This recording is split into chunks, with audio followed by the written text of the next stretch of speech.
যখন আপনি খেতে বসবেন তখন কিন্তু একটু সময় নিয়ে খেতে বসবেন, কারণ খাবার আপনাকে ভালো করে চিবিয়ে খেতে হবে, সময় নিয়ে ধীরে ধীরে খেতে হবে।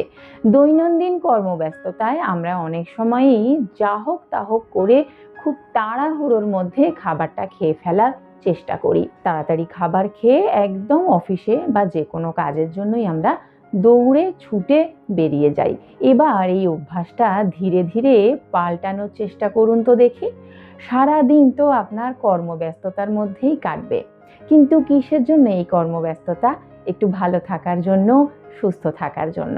আর ভালো থাকার জন্য, সুস্থ থাকার জন্য স্বাস্থ্যকর খাবার তো খেতেই হবে, কিন্তু স্বাস্থ্যকর খাবারটা খেতে হবেও স্বাস্থ্যসম্মত উপায়ে।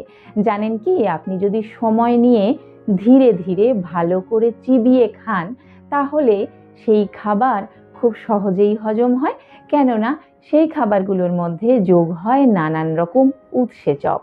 এই উৎসেচকগুলি খাবারগুলোকে ছোট্ট ছোট্ট খণ্ডে ভেঙে ফেলে, তাকে নরম করে দেয়, যাতে আপনার সহজে হজম করতে সুবিধা হয়।